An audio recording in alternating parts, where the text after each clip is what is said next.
these abstracts were selected by the MRI Together team based on being, open science related, reproducibility and inclusiveness. So yeah, we have a very nice group of people that accepted our invitation. And Francesco, do you want to add anything to this? Yes, so sorry I have no voice. I was very late at the pub last night, Gather Town, not a physical pub. Yes, we are now integrating MRI Together more into ESMRMB, and this is one of the fruits of these initiatives, and I will talk more about it if I have any voice tonight or, well, next morning, depending on your time zone, in the last session of the conference. Good, thank you. So now let's just move on because of the interest of time. So I think Patricia will be presenting the work they'll be doing in their group. So can you tell us more about it? Thank you. I'll quickly share my screen, 1 second, and I'll put it on big screen. So, good morning, everybody, or afternoon, or wherever you are. My name is Patricia Clement. I'm a postdoctoral researcher at Ghent University and Ghent University Hospital. And today I'll be presenting one of our projects. I have to be honest, this is the project of one of my PhD students and a master's student. So I'm not 100% familiar with everything they have done, but I'll try to explain everything. So the topic of the project was the investigation of technical variability in ASL data using MR phantoms. So as you all know, arterial spin labeling, MRI, is a non-invasive imaging technique that shows great promise for diagnosing many neurological and psychiatric disorders by assessing brain perfusion. However, there are some issues that hinder the clinical application of ASL at the moment, and one of them is the impact of technical factors such as scanner and coil variability. To address these issues, researchers have been developing MR phantoms. For example, the quantitative arterial spin labeling perfusion reference. This is a phantom developed by Gold Standard Phantoms, also known as CASPER. This is a flow phantom that mimics the process of delivering arterial blood to the brain. However, it's important to note that since this is a phantom, the simulation of the brain perfusion isn't perfect. I'll just have to see slides of my students clearly. So in our project, we aim to explore the potential of CASPER to evaluate the influence of those technical factors.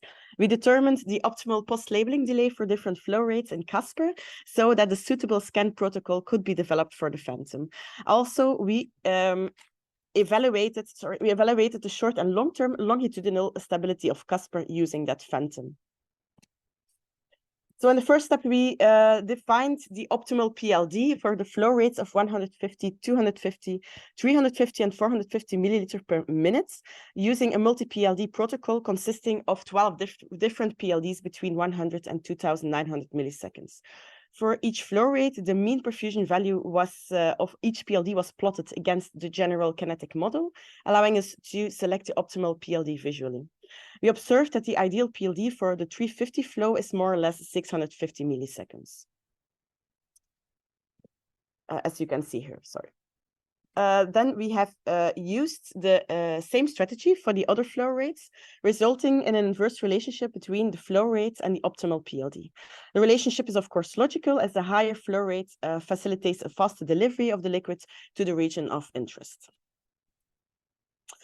Next, we have assessed the short-term and long-term stability of the CASPER phantom, and therefore we have just have to check, yeah.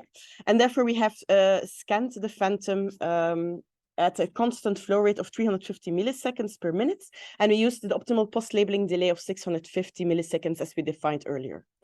CASPER was then scanned every morning on a cold scanner for 4 days in a row, and after that, every week for another 2 months. Additionally, we scanned the Funster phantom, allowing us to assess the scanner stability simultaneously.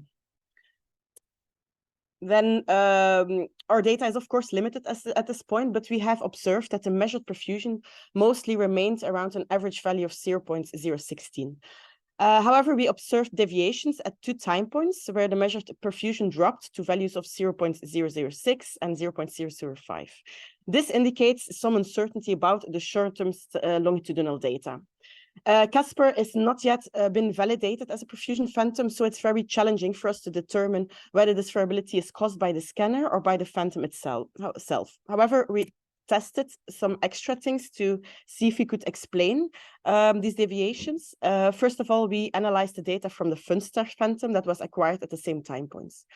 The temporal signal to noise provides an indication here of the temporal stability of the MRI scanner, and the Funstar data showed a minimal variability, indicating that the scanner remained relatively stable throughout the scan sessions. So based on the Funstar data, these deviating low Casper values could not be explained by scanner instability. Therefore, we searched for possible other sources of these deviating values originating from the scanner phantom itself. And we found that during time points 2 and 3, there was an increase in bubble formation in the perfusion chamber. Also, we measured an increase in perfusion medium temperature compared to the other time points. These two factors could maybe explain these low values. And finally, it's also possible that variations were introduced by the user, and that these may also have contributed to the deviations. As the variability in the Casper phantom or Casper data is detected during the early time points, it's possible that this represents a learning curve effect while scanning. So in conclusion, in the study, we defined the optimal PLDs for different flow rates for the Casper phantom. Additionally, we showed a relatively good short and long-term stability of the phantom. However, during 2 time points, we found deviating perfusion values that can potentially be linked to phantom instability or user-induced variability during the scanning. To assess the usability of Casper for quality assessment of perfusion measurements, however, more research is needed. Thank you. Thank you so much, Patricia. In the interest of time, I think we are going to move on. But if anyone has any questions, please feel free to ask them on the Q&A box. So thank you, Patricia. Let's just move on. And our next speaker is Martijn Nagtegaal. I'm sorry if I'm mispronouncing the names. And yes, he was the second prize winner in our abstract selection, and he's joining us from the train as well. So yeah, fingers crossed it goes well. Let's hope it all works. Exactly. Let's start the presentation. So thanks for the opportunity to talk about it works. Yes, it does. That's good. Nice. Thanks for the opportunity to talk about our work on vendor-agnostic pulse programming on GammaStar, in which we developed a Philips driver and tested with a traveling head experiment. So first I want to share one of the struggles that I see when walking around at a conference. As an MR physicist, you see all these nice presentations, nice talks, and all these great new sequences are implemented. But sometimes it's frustrating because then when you read the paper, it turns out that not all the details are there, and that it's actually quite hard to re-implement everything on your own scanner. And that costs a lot of time and leads to a lot of frustrations. I think there are more people than just me. The solution for that would be something like a GitHub page where you can share all the code and that the sharing becomes really easy. To arrange that, you want to go to something like vendor-independent pulse programming. You program your sequence in a neutral language, which everyone can read and can share. And you can then play that out on your own scanner. GammaStar is such a language, just as PulseSec. And the great thing here is it would be executable on different scanners. It allows for easier sharing, improved reproducibility, because you know that you're laying out the same sequence on different scanners. But also it would allow for easier education. There are some difficulties though, because you have a safety aspect. You want to make sure that everything you're scanning is still safe, and that both from the hardware perspective as for the participant. And you also need a driver to play out this sequence on the scanner. And this driver is something that we've been working on. We've been doing this for GammaStar, and in GammaStar you have the description of the sequence, which contains all the logic. This is a file you can share, which is then interpreted by the GammaStar backend. This GammaStar backend is running on our scanner and allows for communication between the scanner driver and the Gamma Star backend. This driver is scanner specific, and in the Gamma Star scan driver on Philips, we take the Gamma Star representation and map this to the Philips gradient, Aref, ADT, and container objects. We then get a list of the scalings for all the gradients, RF pulses, and all these events, and that's used to actually play this out in the scanner. We can then either use the raw data to do an online reconstruction on the scanner if the scanner is a Cartesian scan, or we save the raw data to do an offline reconstruction. We can also acquire spirals, but I won't show this further here. Here I have a short video how it works. We can open the UI and select a new Gamma Star sequence, which is then loaded. And after a few seconds, everything changes. A new resolution is set, and it is also loaded into the scanner. Now you see the PNS value here, which changes from 44% to 68% because we go from a flash sequence to an EPI sequence. So this works well. And how we really tested this is with a traveling head study, where we scanned the volunteer both on Philips and on Siemens on a 3 Tesla scanner. We acquired an MP rate scan and a 2D flash sequence, both with the vendor implementation and the Gamma Star implementation. We then performed a direct reconstruction on the scanner because this is really convenient. As you see in the results, the images we get are really similar with the Gamma Star flash sequence protocol, and the main differences that we see are a bit in the smoothness of the images. The same holds for the MP rate sequence, which was a slightly lower resolution, but in general, we are really happy with the results. Also, if we compare to the vendor sequences, we only see minor differences, mostly due to the reconstruction. The same holds for the flash. If we then jump to the discussion and the conclusion, as I saw already, we still see differences, but those are mainly caused by the reconstruction. And it would be really nice to have a Fire-like, Gadgetron-like solution on Philips, so that we could do the online reconstruction, but with exactly the same reconstruction as we have on Siemens or a different vendor. The Gamma Star allows for the required communication between the hardware, between Philips and the Gamma Star driver, the backend, so that we can communicate about hardware constraints and timing. We're now also implementing different sequences like MRF, ASL, and we've been playing out with API-based sequences such as diffusion, as I showed you on the right. So with that, I want to conclude. Thanks for listening, and I hope this was okay while being the train. Thank you so much, Martin. It was perfect. No hiccups or anything. So glad to have you here. And also thank you, Daniel, for being a backup a speaker if it was necessary. Thank you. So we are going to move on to our next speaker, joining us from Canada in the middle of the night. So we're going to have Cameron Nowikow. I don't know if I'm, again, pronouncing this right. I apologize in advance. So yeah, the floor is yours, Cameron. Thank you. Sorry, that's the first time I've spoken today. Share my screen. All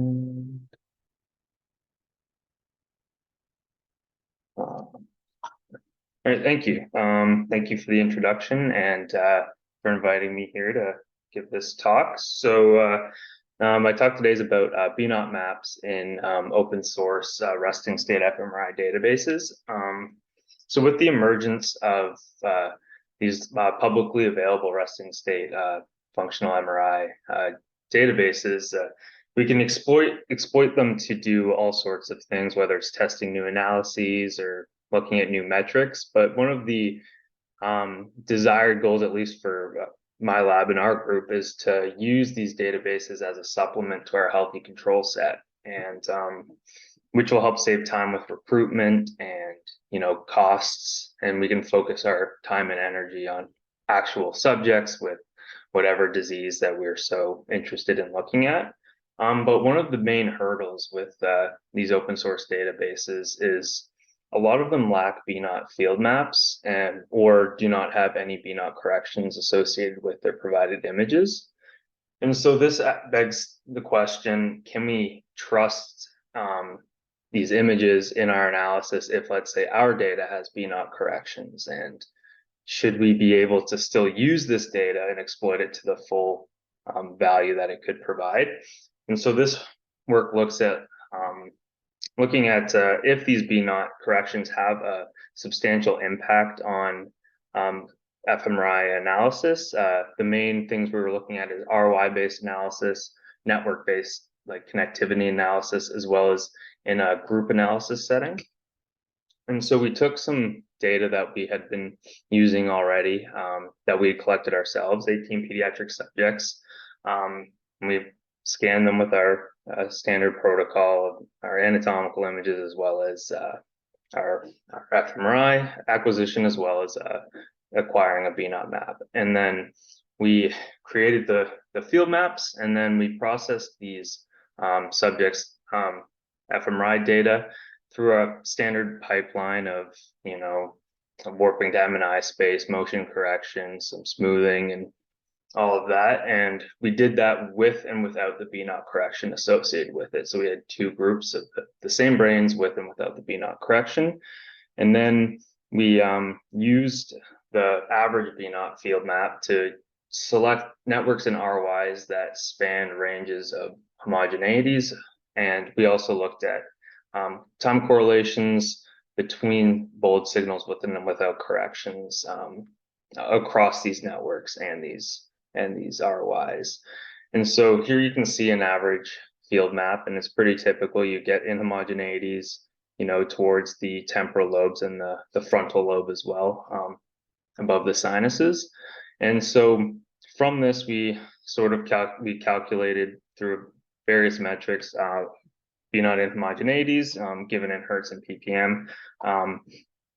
And we located specific ROIs that had high and low areas of homogeneity, as well as some common networks to sort of look at, does the field maps affect these? And so the first thing that we did once we had determined a set of ROIs and networks is to just do a simple time correlation with and without the B0 correction. And from what you can see here, it's a really busy table, but on the left, these values here, these are all the time correlation coefficients. And for the most part, they're all quite high, meaning the signals are quite highly correlated. The only differences being you get low correlation in regions where you'd typically expect it in the temporal lobe. And on the right here is the standard deviation of the residual signal. So just the bold signal with and without a B0 correction subtracted together and taking the standard deviation. But to sort of visualize this a bit better without all these numbers, in a best case scenario, so this is the deep gray matter on the left side. And what we can see here is two bold signals of each subject overlaid. You can only really see one right now because they're pretty much identical. So with from what you can see with the residual is there's no difference between the signals. One signal subtracted from the other gives you 0. And so this is to be expected because in the DMAT, there's no real inhomogeneity. So the B0 correction doesn't really do much. It doesn't change the signal much at all. But if we look on the other end, the more inhomogeneous region of, let's say, the left inferior temporal gyrus, you can start to see some differences between the bold signal with and without B0 correction. However, if you look closely at these signals, they're still very similar, even in this worst case scenario. They just tend to have a slight scaling issue, which could also be expected as well.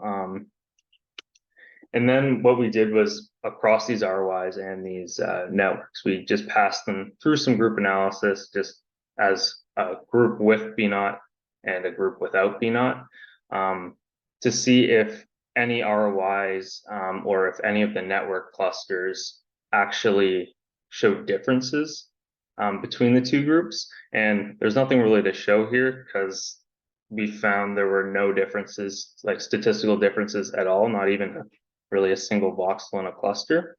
And so that sort of leads us to our conclusion that we would suggest if you have a BNOT map to use one, and if the data has it, you use that data. But if the case is that there is no BNOT field map, any BNOT corrections on your resting state data, it's not the end of the world.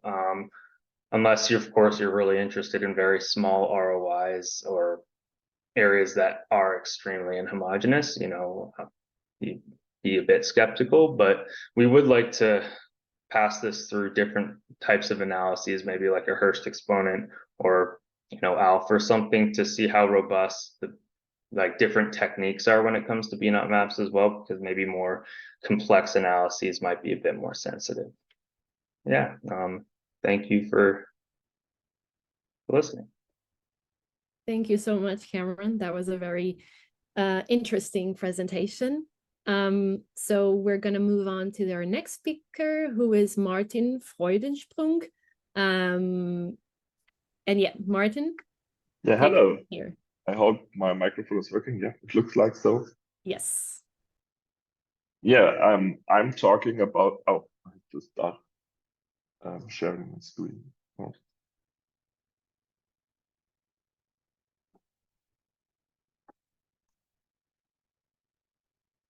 So I'm talking about my simple PDX PulseX extension. I'm a sequence developer, and I want also put my PulseX codes to ultra high field scanners. But then they come this V1 effects, which everyone knows who's working on ultra high field. And for solving this, we have PTX. And the problem is PulseX doesn't can handle PTX at the moment. And my option was that I want to control it. So every channel, I want good control of this 8 channels in my case. And what's new with my shimming option, that I can handle every single RF pulse. To make this possible, I have to create a new pipeline. So I use the PimPullens toolbox to create this PulseX files, modify the PulseX standard and the PulseX interpreter. Yeah. PulseX working blockwise, so you have one block after the other block to create this. And my goal was to reuse all this block structure. So what I've done new is to create new factors in the RF pulse definition. So every RF pulse is defined individually, and every RF event gets new information. This is the shimming information. This is stored in the shape libraries here on the right side.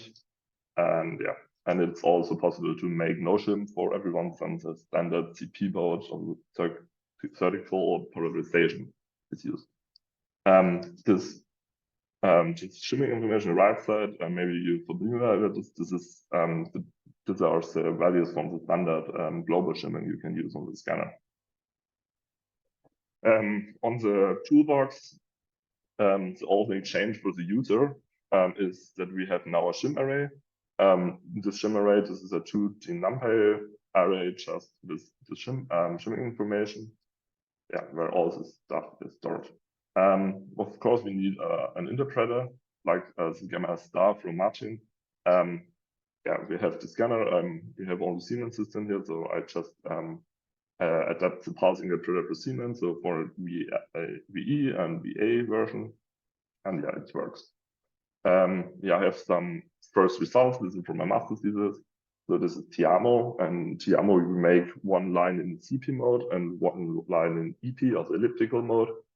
And you see the effects, B1 effects, and you can, with calculation both together, you can make a more homogeneous image. On the next slide are some codes, and it's all stuff which are new are just the red highlighted. So for making this, we just need this new line, this shim array for CP and EPO mode. And then in the application, this is a flash sequence. We just make one RF block with this, with the CP line, and one with the EP line. This also works on other work. So I'm in a CEST imaging group. So we make preparation pulses, and this is also affected with these B1 effects. And we want this clear pictures you can see here from my colleague. And for this, we make Mimosa. So it's one pulse in CP, one in EP mode. And also through here, we can easily program this. So just define 2 pulses, one in CP, one EP mode, which is quite the same every time. And then just for this number of pulses, which is around 50, for example, and some one CP, one EP, and then you get more better images. Let's go more. So we are often talking about shimming, where shimming can handle all this complicated stuff, and then they say, "Yo, we make complicated full PDX," and then they do KT points. But I also can work with KT points because KT points is a pulse, a ref pulse, and then a gradient, a ref pulse, and of course I can do this. So I need only the shimmer rays for this different KT points, make this a reference audit, define my gradients, and then just build the RF events together. So just the smaller RF KT point and then the gradient between it. Yeah, and to share something, we're an open community here. I prepared some Google Colabs where you can test it together with a simulation from my colleague. You can find it here and post it later to the chat. Yeah, we can have here a small playground, so just for showing us, you can define and we play a little bit with this magnitude and then get this slash image with this option. And I also made it for KT points, which is not useful because, yeah, you can define everything a little bit with the sliders, but it doesn't find the optimum. So, but just for what can this do? So we make this 2 KT points, and with the slides between this, we can just play a bit. And so we have it's a large gradient with 12 between the GY direction. And then we can combine it together and you find a more homogeneous image, but with this wave effects, which came from this gradient. And yeah, and I want to thank you. That's what's all from me. All what I show you find on GitHub on my site, or you can contact me, for example, if you want to have some information about the scanner. And yeah, thank you. Thank you so much, Martin, for this lovely presentation. Again, if someone has any question, please feel free to use the Q&A box on the bottom of your screen. And now I'm going to hand it over to my colleague, Francesco Santini, who is going to continue to present our speakers. We will proceed with Mathieu Mach, and we will go back to Pim afterwards. Yeah, okay. So Mathieu will talk about developing a simple simulation platform for point-of-care MRI devices, and please go ahead. Well, thank you very much for the introduction and for the invitation to speak here. I hope everybody can hear and see me, so I'm going to talk to you about our simulation platform for low-field point-of-care MRI devices. So, as many of you know, a lot of places in the world don't have access to MRI, and this is a pity. And a lot of interest has been put into low-field MRI to try to tackle this issue and to provide MRI technology to as many people as possible. And what you can see here in the picture is the 46 millitesla Halbach system that we have in LIDA that can produce these type of images. And those are really nice. But now let's imagine that you're either an MRI researcher or a teacher who wants to teach about MRI. In both cases, you need MRI data. Pretty obvious. And even if you have a low-field system, it still takes time to acquire a data set. You still need some resources, and you either need a phantom or a volunteer. And our work was to try to tackle these challenges by creating a simulator generator graphical interface, or GUI. And what we wanted to provide the user was to have barely any no resources at all. We want to have it completely free on our GitHub. It's not yet posted, but it will be posted soon. And it can run on any computer, so no need of a lot of computational power. And we wanted to make it as modular as possible. And to explain what I mean by modular, I'm first going to talk about the simulator part and then the generator. So to make our simulations, we use a lot of inputs that you can see here on the left. So we use proton density maps, T1 and T2 relaxation time, B1, B0 maps, and gradient nonlinearity specific for the low field.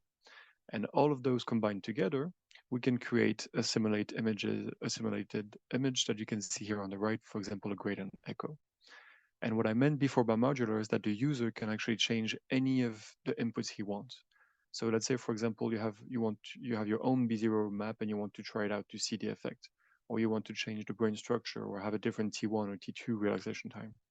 So all of that can be changed from the code or from the graphical interface. And the GUI actually looks like this. So this is the full panel control, where on the top left, you can define your sequence, in this case, a gradient echo. Then you can change any parameter you want that is specific for that sequence. So field of view, resolution, TR, TE. Then you just run your sequence and you will get sagittal, coronal, and actual view. And then we also offer some basic post-processing options like low and high pass, some denoising, and you can also interact with your parameters or with the filter. And we also have a little history of the different sequences that the user used in the past, and you can always go back to those sequences. And as of today, these are the following sequences that we offer: the spin echo, gradient echo, inversion recovery, a double inversion recovery, a flare, diffusion, unbalanced SSFP, and 3 different types of K-space trajectories for the turbo spin echo. And for each of these sequences, you can have an interaction of the parameters. And I have a small video showing what it looks like. So here I will change the TR of the unbalanced SSFP, and you can see in real time what is happening to your simulated data. So this is to get the user an experience of what it means to actually change a parameter in real life. And you can also interact with the data since everything is in 3D, so you can scroll through each axis, and you can also use what I call the cross-line panel view.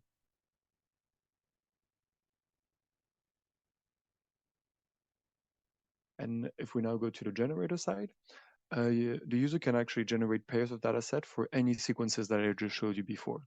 And what I mean by pairs is that the user will have one data without any noise, so very high SNR data, and one data set with a lot of noise, so a very low SNR data set.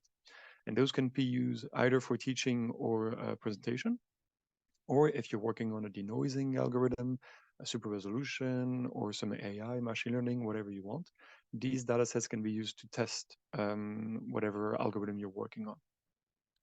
And so the goals that we wanted to achieve with our simulator and generator were to provide a free educational tool, MRI tool to everybody, to offer an interactive experience of the low-field MRI parameters, and to facilitate the generation of simulated MRI data sets.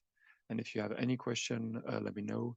Thank you for attention, and you can find, again, the links to our GitHub right here. Oh, and I see some things in the discussion. No, it's just internal communications. Okay. Thank you very much, Mathieu. So, Pim, are you okay now? Let's hope it works.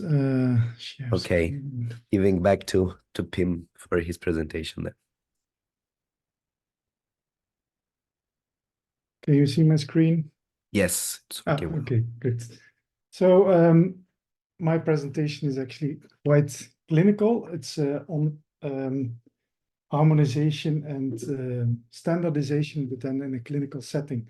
So normally when you have your clinical scanner, there's a lot of discussion about which protocol needs to be used on a patient. And typically you have many different protocols on your scanner with different names, and nobody knows exactly what the right protocol is. And because of this protocol variation, you have losses, not only financial losses, but most importantly, if the patient gets scanned with the wrong settings, there might not be an optimal patient outcome. And because of the different protocols on the scanner, it might not be clear what to use. and there might be conflicts on the work floor, and discussions between radiologists and technologists, etc., etc. This whole process is called MRI protocol creep. It's a very well-known thing in clinical workflows that over time your MRI protocols become cluttered. There are errors in your protocols, etc., etc. And the main reason is that there is no standards, or there are no standards on MRI protocols.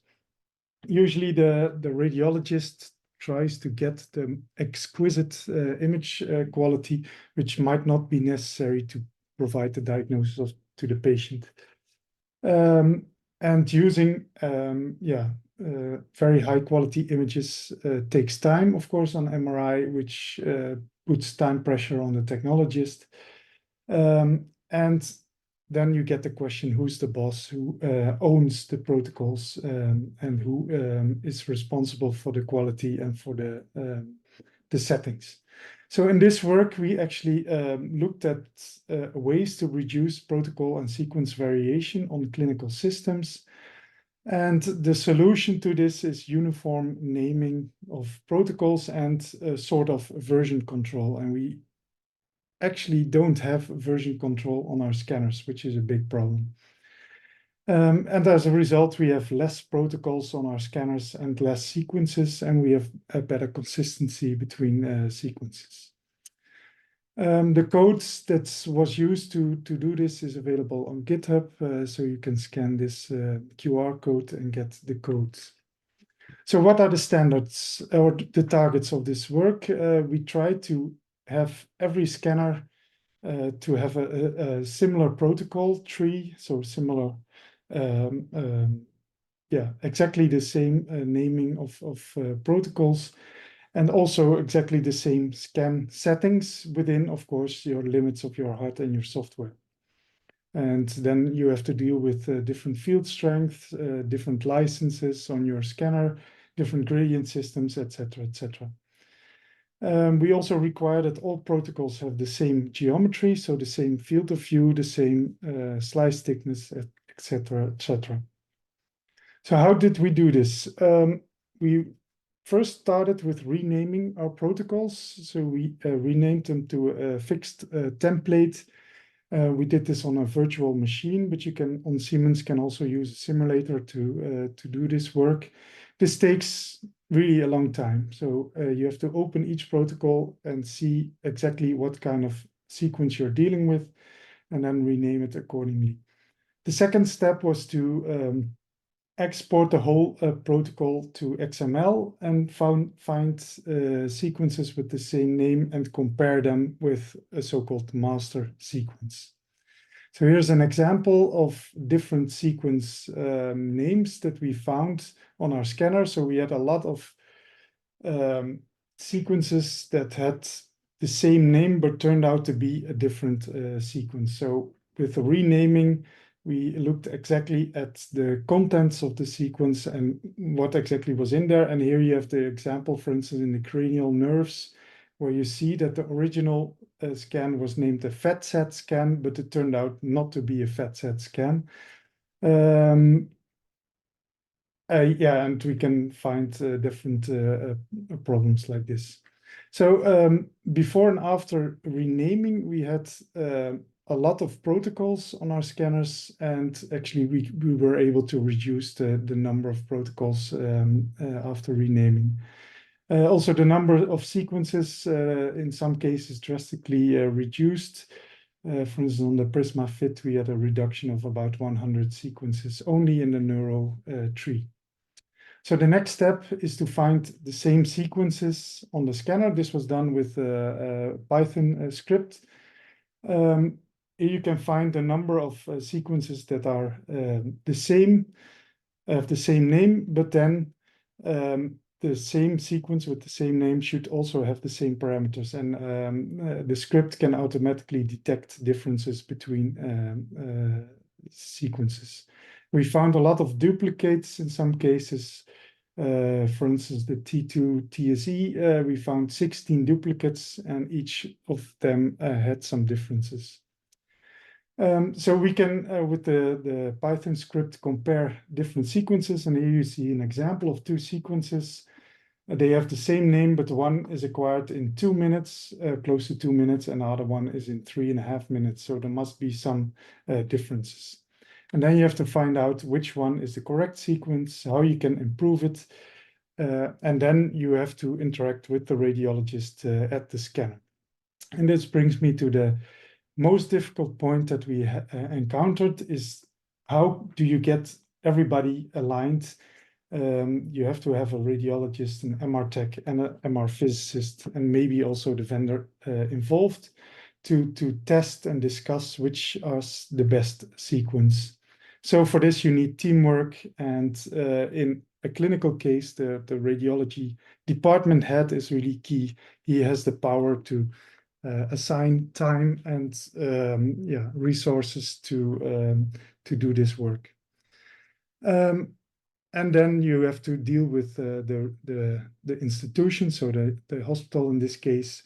They have a lot of pressure on productivity, so getting a team together might be difficult.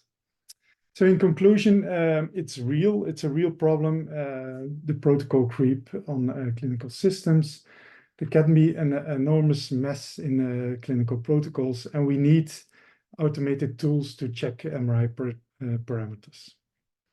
And this leads to, of course, what we want is continuous improvement. So we did all this work, and then, well, this is the case for version control. We don't have it at the scanner, but for us, it's very natural to use GitHub, but at the scanner, this is a big problem. So we did all this work, and then we upgraded our scanner, and then we had to start over again. So it's really, it takes months to do this kind of work.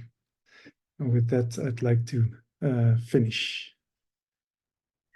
Thank you very much. Yes, it's always a very big challenge, and your scanner upgrade reflects a pain that we've all experienced, I think. Yeah. We're moving on with José Algarin, the last presentation. So he will talk about the new graphical user interface and gradient control electronics for the Marcos open source console. Please thank you ahead. for the presentation. Well, can you hear me? Can you see the screen? Yes, all good. Yeah, excellent. So okay, so thank you for inviting me to be here. It's a pleasure. And well, I'm gonna speak about the last developments on Marcos. So Marcos is an open source electronic control system for low field that has been developing by an international community.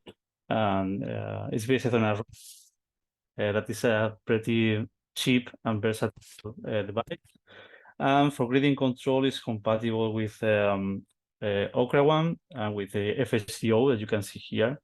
In our laboratory, for example, we are using the GPA FSDO, which is pretty versatile and is pretty fine, but has one main limitation, and is that the current that is able to provide for gradients is only up to 10 amperes, and this is not enough. So we were speaking with people from Dortmund, and we say, okay, why not to use the GPA, the FSDO as a GPA controller?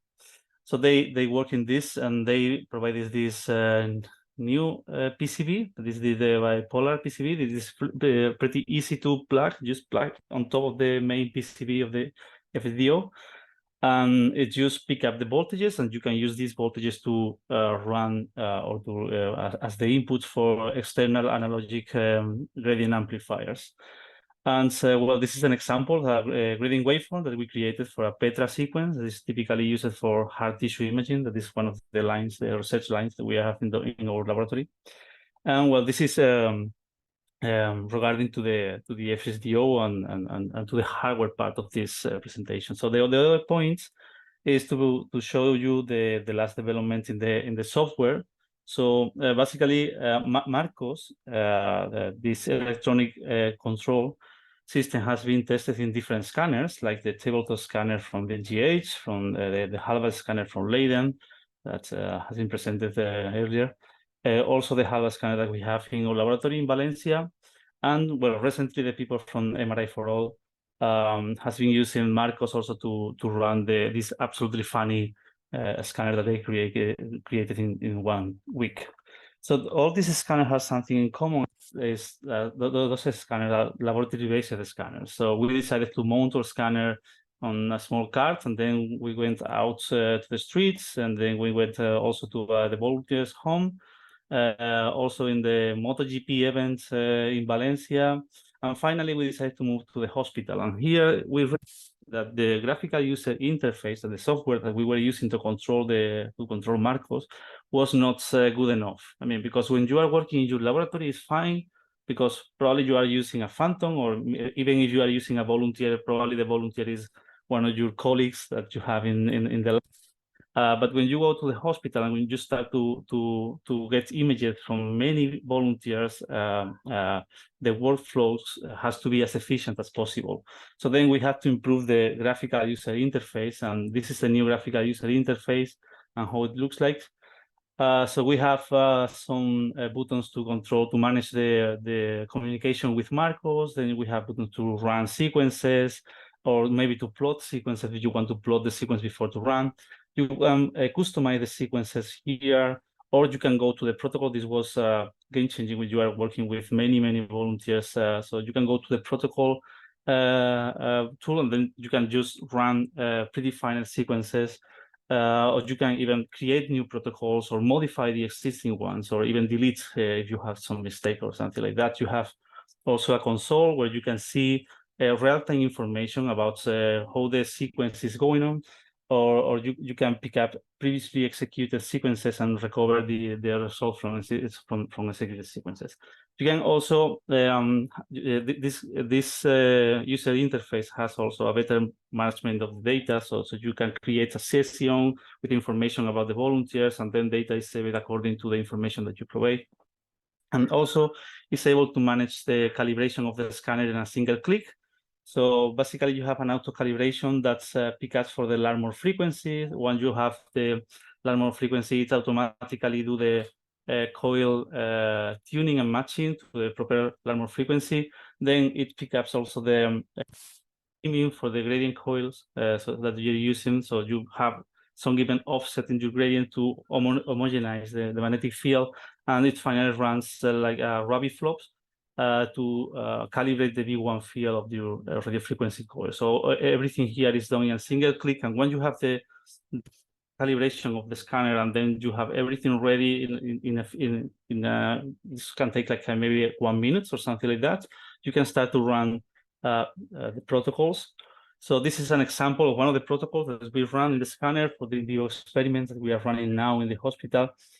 This includes an inversion recovery image, a sagittal T1, sagittal T2, and transversal T1 image. And also the graphical user interface has tools to do image processing, so you can do the noising, or you can apply filters in the case space or image space, or you can do image matrix rescaling, or you can apply different reconstruction algorithms depending on the that you get. So you can apply algebraic reconstruction techniques, or you can apply POCs if you do partial Fourier. I mean, so I think this is the last version on the status where we are. There is still things to improve, but I mean, we are going on. So I think.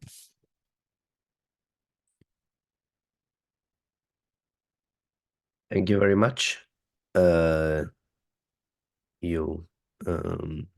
Yes. Perfect. Then we will now move to our last presentation of this session, and this is also the abstract that won the first place in the MRI Together award at ESMRMB, and it's given by Aref Kalantari, how to establish and maintain a multimodal animal MRI dataset using DataLad. Hello, thank you for the introduction and the chance to be here and present here. Can you hear me and see my screen? Yes, all good. Not full screen though. Yes. Now? Yeah, now it's good. Okay. Yes, so this work is about how to establish and maintain a multimodal animal research data set. And the initial point that we started this work was with our lab, that we saw that what kind of data do we have?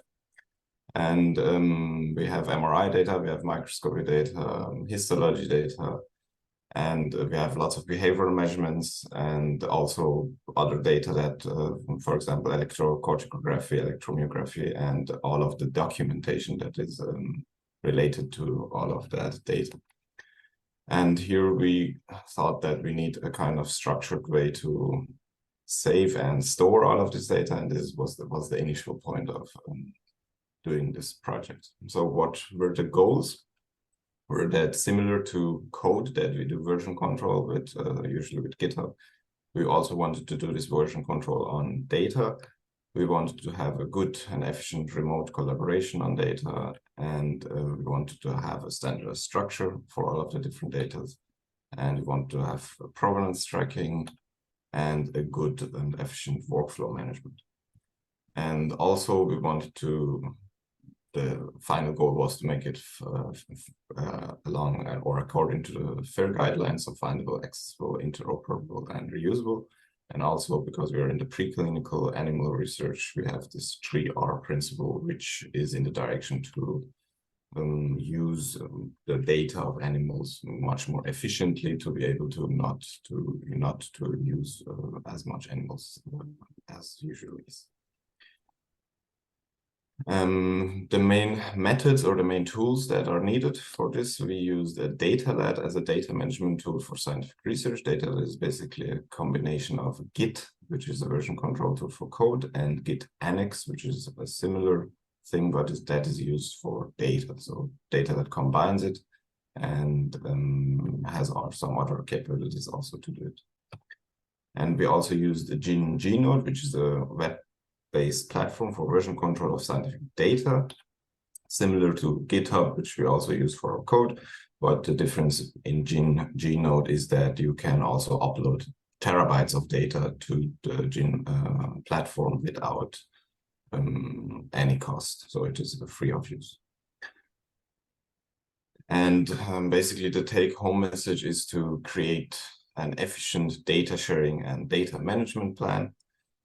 And if you're interested, you can also check out these QR codes, which is something about the DataLad, the Gnode, and the paper recording for this work. And this is also if you search my name in LinkedIn, you can also write me and drop a message and we can chat about the topic.